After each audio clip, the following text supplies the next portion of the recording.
Hey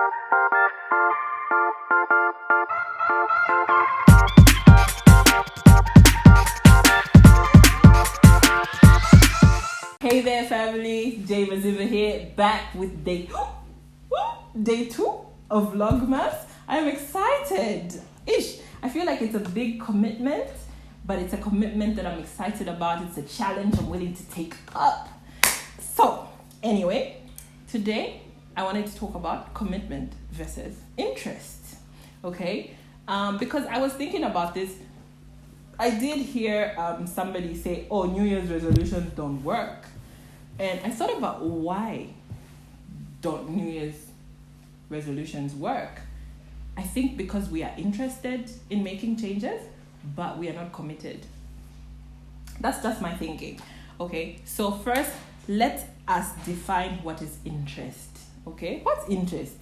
So interest to me would be just like, oh, this sounds interesting or this sounds exciting, so let me know more about it. Maybe it's something that I can do, so it's very surface level.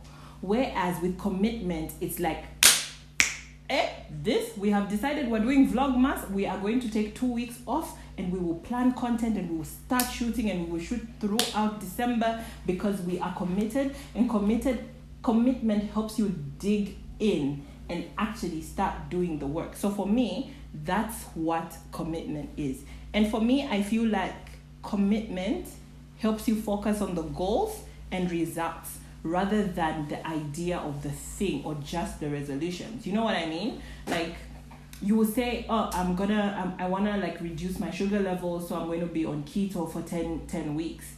That's like, oh, interest. Oh, how did you do it? How did you do it? Oh, you removed keto. You removed sugar from your diet. You don't eat carbs for 10 weeks. Oh, that's interesting. And then, the people who are interested, they even go as far as doing it. Like they'll pay for the program. They'll get into the program. But by week 1, week 2, they've fallen off because it was just interest.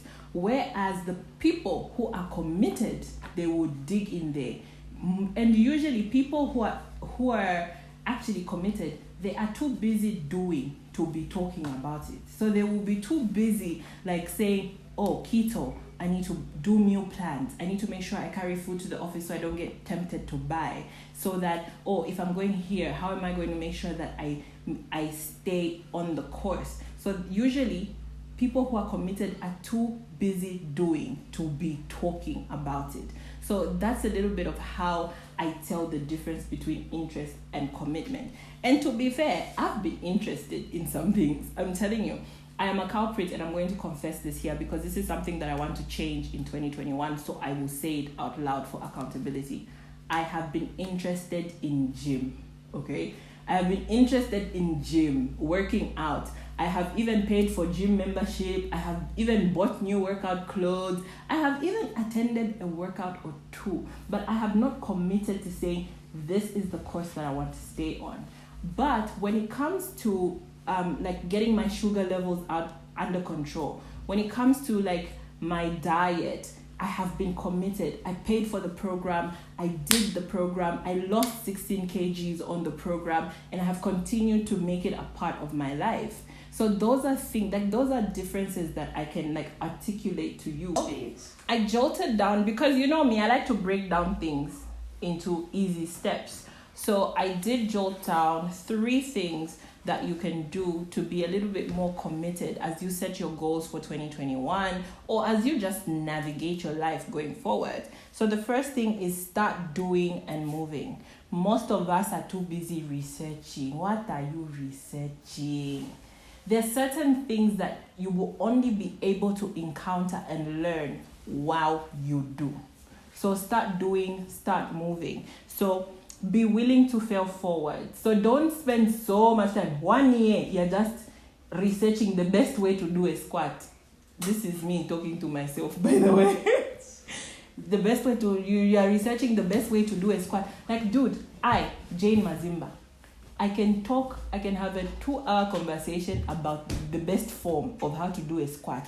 Knees, shoulder width apart, okay? And then you lean backwards. And then your knee must never go beyond your toes. I know all those things. That is interest. I have not been committed to doing and moving. Okay, so that's the first thing. And then if you don't know, you don't have to know everything to start. So if you decide this is something that you want to do, start, and you will learn along the way. You are also just a Google search away from most things. Most things you want to be like, oh, I want to talk to this expert, or I want to talk to Jayne because she did keto. Girl, if Jayne is busy, Google search it, ask. And then once you learn a few things, when Jayne is available, she will top up the information that you already know, okay? The second thing is find a bigger why. Most of us are merely interested because the why is not big enough for us, okay? It's like, oh, I want to lose weight so I can look good. It's a shallow why. So even just the commitment, it doesn't drive you as much. Whereas, Jayne, sugar levels high. If you don't get this under control, you have type 2 diabetes by December. Trust the girl, she will bring down that sugar level. She will bring it down because the why is bigger. I heard Patrice Washington say, tie your why to who you want to be in the future, because then it becomes big enough for you. So that made sense to me. It resonated to me. And then the next is push past your feelings, okay? Most of us, we are interested, so we do day 1, we do day 2, we might even do day 3, but day 4, you're like, I don't feel like, I am tired. It made me feel like. There is a place where you have to go beyond your feelings. Even if you don't feel like doing it, you get up and you do it anyway. You push past your feelings. Okay, and then, because there's this thing they say, like, beyond motivation, discipline is what drives you. So your motivation, it might be exciting in the beginning, you might be motivated for a week or 2, but then what happens when the motivation dies? The discipline is what keeps you on course, and that is what you're going to take with you, and that is what's going to help you drive toward your goals. So those are my 3 steps for you staying committed. Is start doing and moving now. It is find a bigger why, tie your why to who you want to be in the future and what you want to see rather than right now, and then push past your feelings. Even if you don't feel like doing something, do it anyway, because you know that your why is big enough. That has been my vlogmas video for today. Thank you so much for watching. Do comment below if you like this content. What stood out for you? What are you struggling with? What are you committing to? And then remember to subscribe and like this channel. Also hit the notification bell so that you do get notified every single time I post. Remember, this month I am posting a video a day, so you want to stay notified so that you do not miss out any of these videos. Thank you so much for watching. Till tomorrow.